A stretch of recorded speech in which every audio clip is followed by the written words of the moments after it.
दोस्तों, आज की कहानी है जब पति को याद आया शादी की पहली रात। कहानी पसंद आए तो वीडियो को लाइक और सब्सक्राइब जरूर करना। मैं अपने ही शहर में होने के बावजूद 1 माह बाद अपने घर में दाखिला हुआ था। पूरे 30 दिन मैंने दीप्ति के साथ लिव-इन में उसके छोटे से घर में बिताया था। इस 1 महीने मैं बेहद खुश रहा था, जैसे मन की मुराद पूरी हो गई हो। दीप्ति ऑफिस में मेरी थी। हालांकि उसकी उम्र मुझसे 5 साल कम थी, मगर वह इतनी खूबसूरत थी कि मैं उससे प्रेम करने लगा था। 1 हफ्ते के मुख्तसर से वक्त में हमने साथ जीने मरने की कस्में भी खा ली थी। यह अलग बात है कि शादी होने से पहले ही लिव-इन में एक दूसरे के साथ रहने का हमारा यह फैसला हिजादी था। शादी में एकमात्र और गंभीर समस्या मेरी पहली पत्नी पूनम थी, जिससे मैंने 10 साल पहले ठीक इसी तरह से प्रेम विवाह किया था। और 1 साल बाद ही मुझसे वह औरत इतनी बोर लगने लगी कि मैंने उसकी तरफ ध्यान देना ही छोड़ दिया था। अगले 9 सालों तक हमारे बीच रिश्ते कुछ ऐसे रहे जैसे किसी मजबूरी के तहत 2 यात्री किसी एक ही सीट पर यात्रा करने को विवश हों। आज घर लौटने के पीछे दीप्ति का आग्रह बड़ी वजह थी। उसने कहा था कि लिव-इन में रहने से अच्छा है कि मैं जाकर पत्नी से तलाक की बात करूं और जैसे भी हो उसे राजी करूं। मुझे विश्वास नहीं था कि तलाक की बात पर वह राजी होगी।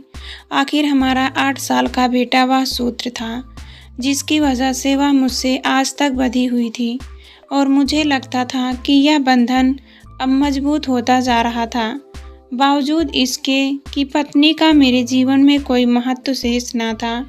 घर में दाखिल होते ही उसने मुझे पानी का गिलास दिया और कुछ पलों बाद चाय बनाकर ले आई। चाय पीते हुए तलाक का जिक्र करना मुझे जल्दबाजी लगी, इसलिए मैंने रात होने इंतज़ार करने का फैसला करवाकर मेरे आने से शायद बहुत खुश हुई थी। हालांकि उसकी खुशी कभी चेहरे पर दिखाई नहीं देती थी। उसके काम से उससे खुश होने का एहसास करने की मुझे आदत सी हो गई थी।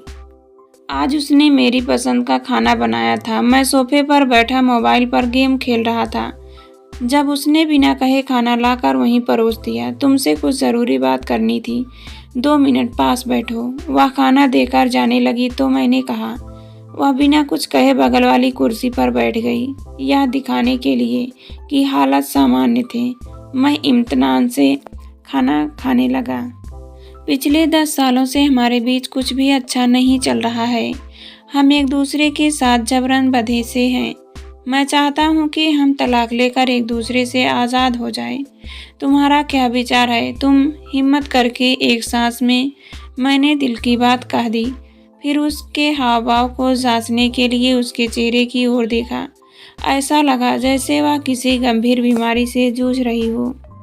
चेहरे पर फीकी सी हंसी लाकर उसने मेरी आंखों से आंखें मिलाई तो उनकी आंखों में भी मुझे दूर तक एक सूनापन नजर आया, जिसे देखकर एक पल के लिए दिमाग सन्न रह गया। फिर अगले ही पल दीप्ति का ख्याल आते ही जैसे सब भूल बैठा। आपकी खुशी से बड़ी मेरे लिए कोई बात भला क्या हो सकती है? अगर इसी में आपकी खुशी है तो यही सही। कहते हुए उसका चेहरा उदास हो गए। तो फिर मैं वकील से बात कर लेता हूँ ताकि वह ज़रूरी कागजात तैयार कर सके। संभव है कि 20 दिनों में हम आज़ाद होंगे, मगर मेरी एक छोटी सी शर्त है। क्या चाहिए तुम्हें? मुझे लगा कि जैसा मैं समझ रहा था उतनी आसानी से मामला हल ना होगा। मुझे ज़्यादा कुछ नहीं चाहिए। मैं तो बस इतना चाहती हूँ कि जब तक तलाक नहीं हो जाता हम उसी तरह साथ रहें जैसे शादी के पहले 20 दिनों में रहे थे। यह मेरी आखिरी इच्छा है। आखिरी इच्छा? तलाक के बाद तो आपके लिए मैं मर ही जाऊंगी ना, उसने कहा तो उसका खूबसूरत चेहरा सिकुड़ सा गया। बहुत कुछ बदली सी। मैं मन ही मन खुश हुआ कि मांगा भी तो क्या, बस 20 दिन। इतने दिनों को तो जेल की सज़ा समझकर भी काट सकता था। फ़ोन करके ऑफिस में मैंने 10 दिनों की छुट्टी ली। फिर दीप्ति को भी फ़ोन पर खुशखबरी सुनाने के साथ ही वकील से बात करने को कह दिया। अब मैं फिल्म के एक पात्र की तरह अभिनय करने के लिए तैयार था। अभिनय को सशक्त और वास्तविक बनाने के लिए कभी रसोई में काम करती, पत्नी को पीछे से बाहों में भर लेता, कभी उसे बाहों में उठाकर बेडरूम में ले जाता और बर्तन साफ कर रही होती तो मैं झाड़ू लगाने लग जाता। वह आटा गूंथ रही होती तो मैं सामने बैठकर अपलक निहारता रहता। इन सब क्रियाओं के बाद भी लगता कि उसके भीतर कुछ टूट रहा था, जैसे जीने की उमंग मर रही थी।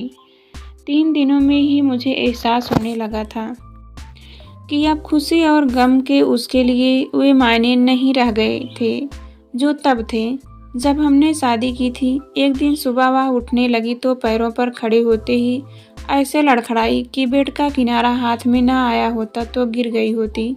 हालांकि मैं उसके साथ भी सो रहा था, मगर मात्र अभिनय के बतौर वह लड़खड़ाई तो मेरा अभिनय भी जैसे लड़खड़ाया था।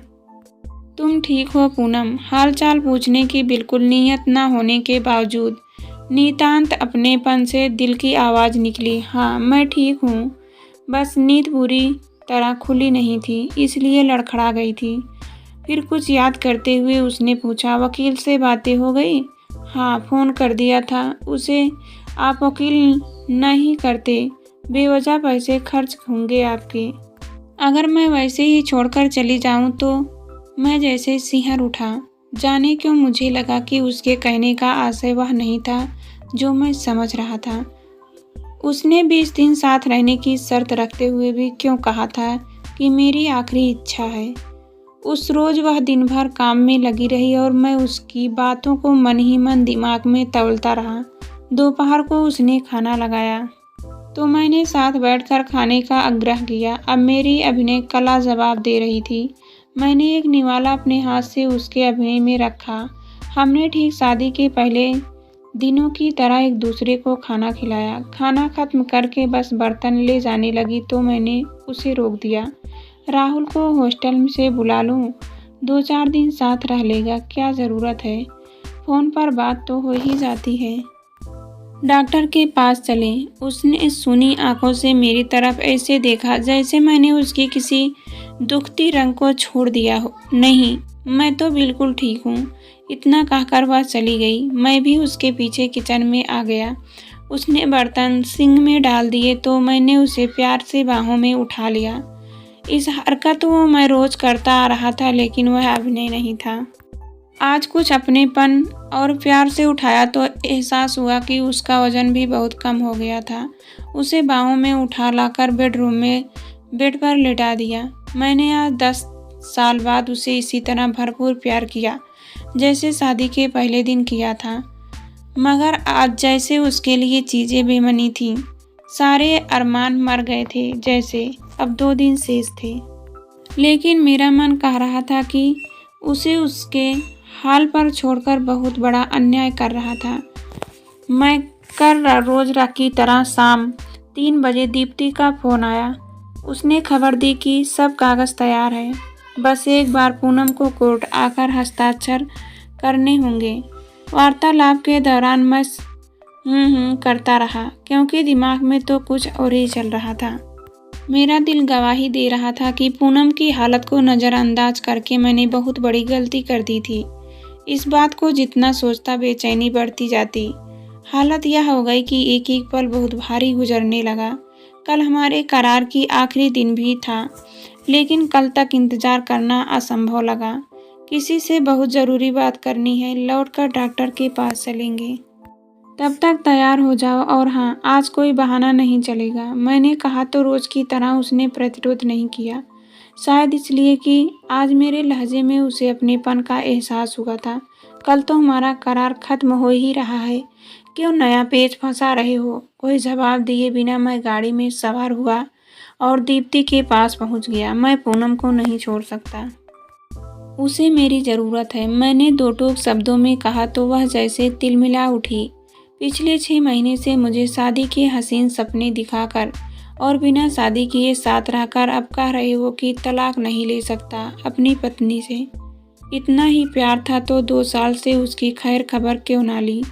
मेरे सपनों में अपराधी तो दीप्ति का भी था, और जो अन्याय उसके साथ हुआ था उसके बदले मुझे कोसने और गालियां देने तक का उसे पूरा अधिकार था। वह भी दे रही थी और जाने कितनी देर तक देती, लेकिन मैं उसकी बातों को सुनने के लिए वहां ना रुका। पूनम की फिक्र जो सता रही थी, मैं वापस लौट चला। गाड़ी ड्राइविंग करते हुए मेरी जिंदगी की बीते 10 साल चलचित्र की तरह दिमाग में घूम रहे थे। पूनम से मिलने का वह सुखद संयोग, जब एक दिन शहर में आई बाढ़ के चलते मुझे बिल्कुल अनजान होने के बावजूद उनके घर पनाह लेनी पड़ी थी। मैं उसकी सादगी और खूबसूरती पर फिदा हो गया था। फिर शादी के बाद उसका वह सरल व्यवहार जो उसकी खूबसूरती के साथ साथ मुझे दिखाई देना बंद हो गया था। काश कि जिंदगी का कोई रिवाइंड बटन होता और मुझे उस कुछ सालों को दोबारा जीने का मौका मिलता जब मैंने पूनम की तरह से मुंह फेर लिया था। सब एहसास और कर्तव्य बोध लौट आए थे, लेकिन अब देर हो चुकी थी। लग रहा था कि पूनम को अकेला नहीं छोड़ना चाहिए था। आज तो सफ़र भी जैसे बहुत लंबा हो गया था। आखिरकार घर पहुंचा तो गाड़ी खड़ी करके जल्दी से बाहर निकलकर लगभग दौड़ते हुए घर में घुसा। वह किचन में नहीं थी। हालांकि खाना वह बना चुकी थी, जो कि किचन के रैक पर रखा था। बाथरूम में भी नहीं। घर सूना सूना था, जैसे वह यहाँ से हो ही नहीं। आगे बढ़कर मैंने बेडरूम में कदम रखा। वह बेड पर पड़ी थी, शांत और निश्चल। उसके करीब कुछ डॉक्टरी रिपोर्ट और दवा की पर्ची भी बिखरे हुए थे। पहली नज़र में कोई भी देखता तो कहता कि थक कर सो रही है वह, मगर मैं जानता था कि पिछले 10 सालों में इस वक्त सोना उसका सिंगल बिल्कुल नहीं था। अज्ञात भावना के चलते मुझे अपनी टांगें कांपती प्रतीत हुई। शरीर से किसी ने जैसे खून निचोड़ लिया हो। आगे बढ़कर उसका हाथ थामा। बर्फ की तरह सर्द था। वह नब्ज गायब। वह मर चुकी थी। मैं उसकी बगल में लेटकर फूट फूट कर रोने लगा। रोते बिलखते स्वाभाविक रूप से वहां पड़ी डॉक्टरी रिपोर्ट पर नजर पड़ी, जिसमें साफ लिखा था कि वह एक अरसे से कैंसर से पीड़ित थी।